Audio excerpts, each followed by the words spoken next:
All right, guys, what's going on? Shout out to everybody that don't like long intros. I hate long intros.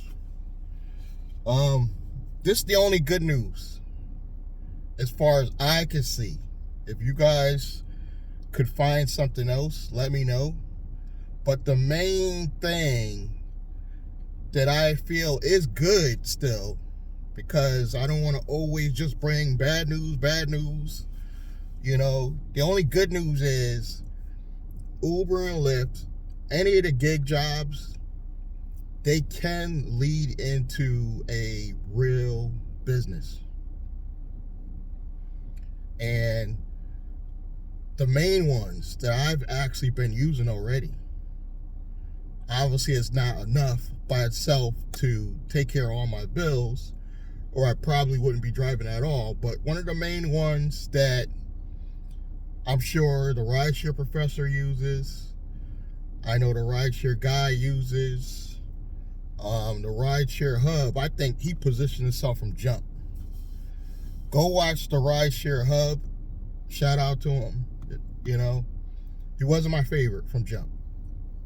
I'll be honest, the Rideshare hub, he wasn't one of my favorites, but I see how he transitioned and from jump made this a real business. Like, you could see how the precision, how he set it up. He did it with the intent of using Rideshare to build him out a affiliate marketing business. You know, affiliate marketing will get you money long before you get AdSense money. And you see the Rideshare professor doing it. He's already promoting Gig Rocket. You know, shout out to everybody over there using Gig Rocket. Excuse me. He's promoting Fair Rides, Fair Eats, a new rideshare that's coming out. There, believe it or not, guys, there's quite a few rideshare companies coming out in the States. Unfortunately, they're not helping people in my area. They're helping the closest market that a lot of companies start their new rideshare companies are New York. New York State is very close to Connecticut, you know, but it's not close enough that we're going to be driving over there every day. You know, it's, you know, in some parts of Connecticut, you may be an hour away. Other parts of Connecticut, you're like 3-4 hours away. So until these small rideshare companies come to Connecticut, I don't foresee it helping us now. You know, and somebody made a smart comment and was like, yeah, in your last video, you said you're going private. What happened to that? You're still driving. How do you think I'm advertising? Hit me in the comments. How do you think that I'm going to advertise to get private side deals that will later turn into a full-fledged, you know, private business? Is I gotta drive. I'm gonna have to stick it out with a bare minimum Uber. I really can't stand Lyft at this point, but a bare minimum. And this can turn into a driving Uber, for example. I've been driving Uber since, I want to say 2018, the very end of 2017, early 2018. I started driving Uber, and it instantly hit me that this could be a side business that turns into full time. I lost my desire early on. You know, once the pandemic hit, it was like I completely quit. But rideshare honestly can lead into a lot of different kinds of businesses, especially if you're going in and you're staying focused and you're building it out like a real business from jump, meaning you're putting your revenue into an LLC and taking advantage of tax advantages. I went backwards. I started in my name, but I have a company now, a real company that pays me a check, and I just moved that revenue from that and other things I'm doing into my company, and then pays me a check, because in the eyes of like the corporate world, at best they look at Uber and Lyft as a side income. So if you have a full-time income, they will accept that you do Uber and Lyft as a additional income. But if you say that's your only job, it doesn't look good for, grants, loans. You're trying to really grow. You have to set it up like a real business. That's the only way I'm going to see that it could help you. But basically, my company is an affiliate marketing company. All I do is put links under my video, and I'm bringing in revenue. You see, my Nice Guy Driver channel is not monetized. It's not monetized yet. Hopefully, one day soon, if you guys keep supporting me, I will be monetized. But it's not monetized yet, so I have to rely on affiliate marketing, particularly my other channels. I'm not so focused on it on my Rideshare channel, but particularly my other channels, that's a main focus, is affiliate marketing. But it can lead into a real business. You could use your platform to do a media, empire, which I'm hoping to build as well later on down the line. It could lead into prospects for your private chauffeur taxi business. Video content is a good assistant to your rideshare business. Every business should have a division or department that is dedicated to media. You see how the Rideshare professor does it. He's all about getting out the word, getting out the message, but behind the back door, there's affiliate marketing offers, there's other business opportunities, there's courses. So you got to take inspiration from what these big guys are doing. I'm not just watching. Some of you guys are just watching what they're doing. I'm actually doing in small steps what these big guys are doing, with the hopes that one day I will be one of those big guys. That's the goal, to be one of those big guys you come to and you be like, well, I need help. Driving Uber and doing video has got me to the point where people pay me $47. Believe it or not, some people will actually contact me and pay me $47 for my business advice and experience. And I'm not an expert. You guys see, I'm just a regular Uber driver, but I've got life experience. And life experience is sometimes valuable to the younger generations. But I'm seeing these younger generations, they're doing it. They're doing videos, especially the women. The women Uber drivers, they're doing videos, but don't think they just sitting there doing DoorDash for the rest of their life. They're building a real business behind the scenes. And that's what you got to do, because rideshare alone is never going to pay what we need it to pay. And some people, it's not me, but some people think anyway that these new up-and-coming rideshare companies, once they get a taste of that Uber and Lyft money, they're going to be just as greedy later on. And I can't disagree that some might not. I'm hoping at least the one the Rideshare professor's promoting is legitimate, because it's more of a co-op. So it's a co-op by drivers. So I want to believe that there's no corruption there. But a lot of these subscription-based models that are coming out, some people think in time they're going to be just as greedy as Uber and Lyft. I don't know. Give me your opinion. Hit me in the comments. Let me know how you feel about that. And I think, I've been thinking about this lately. I think, at least in my market, I feel like Lyft is damn near going out of business or something. I literally was in a streak the other day, and I couldn't even finish the streak. They finally sent me another ride, the second ride for a streak, and I think they do this on purpose. You'll get a short ride, right? You'll start your streak, you're all excited.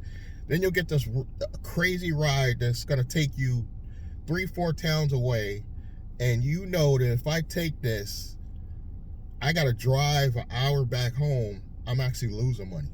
The smart drivers figure this out. I ain't gonna lie, back in 2018, I had no clue. I was going zigzag across the state. I was going all over Connecticut. wondering why I wore out 2 cars. But I finally learned, that you can't damn the street. I'm not going to lose money to get $9 or $15 for a street. It's not worth it, guys. You got to cherry pick. And I'm even cherry picking my new clients, my side deals, because I don't want somebody that, number one, I don't do mine weekly. I like to do mine daily. So that in an event that I can't come out or make it, they can make other arrangements. Not only that, I get my pay for the day. I prefer to get paid per day. I ain't gonna lie, Uber and Lyft got us lazy where we want it per day. I will take a weekly, if it's enticing, I will take a weekly payout or a monthly payout, but it's got to be really enticing. But I don't know what's going on with Lyft in my area. I think Lyft should just sell. I really do. I would like to see a big company. Well, do I? I don't even want to see a big company. I'm lying. Because let's say a big company comes along on Amazon and they purchase Lyft, which could be a big deal for them. They could potentially be another Uber, but the corporate greed again will set in.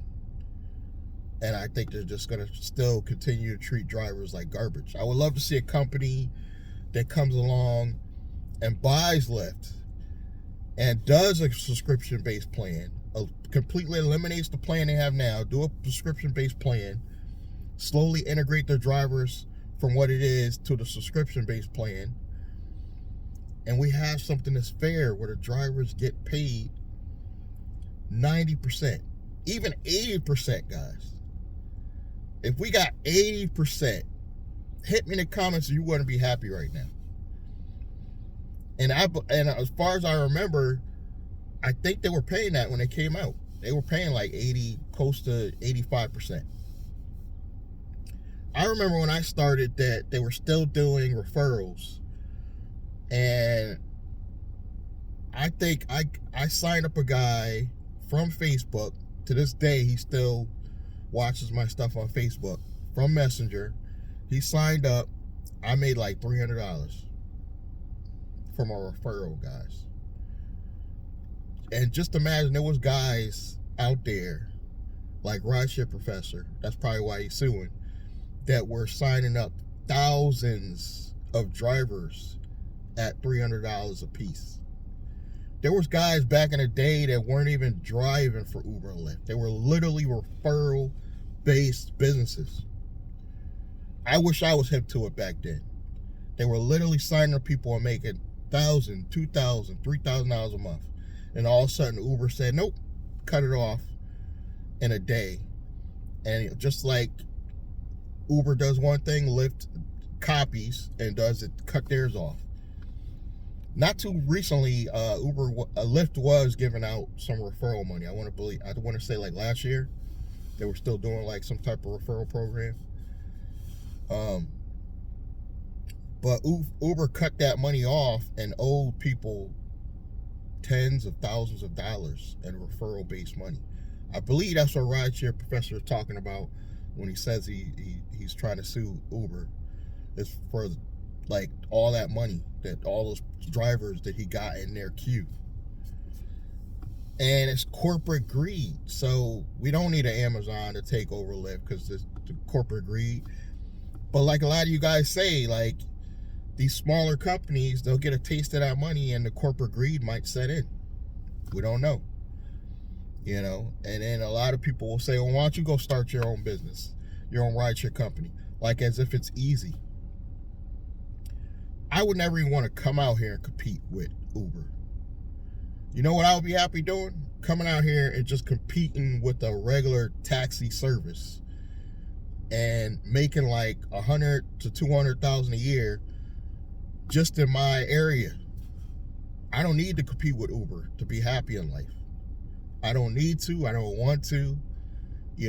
But if a company came along that I really was inspired by, of course you guys are going to hear about it because I'm going to be like, check the links below and I'm going to refer them out.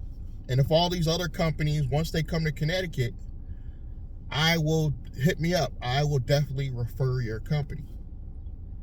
I have no problems, and I have no loyalty. I'm referring everything. I have a referral-based business because I realize that the way this pays out, even though I enjoy it, it pays for the birds. You know, it really does. I really enjoyed my time doing this, but I really feel like it's coming to a close. Not driving, but I feel like my Uber and Lyft journey is coming to a close this year. You know, I'm going to obviously continue doing videos because I'll probably be doing something in transportation. If not a rental business, some type of transportation company. So I will still have content for this channel. And I'm still going to talk about, you know, rideshare in between because I'm still got to advertise. So I still got to do rides for at least the next 3 to 6 months. You know, at least on Uber. Like I said, Lyft is so bad in my area. I turned the app on just for laughs, but not getting much. And I know it's a slowdown. I get it. It's just going into February, and it's a slowdown. But I think even when things pick back up this summer, we're still going to be getting paid like the birds. You got to remember that. That's not going to change. Let me know what you think in the comments. Thank you guys for your continued support. And stop with those long intros. We don't want to see a long intro. Get right into the content. Thank you. Hit the bell icon. Subscribe, like, comment, and I'm going to see you guys in the next one. Thank you.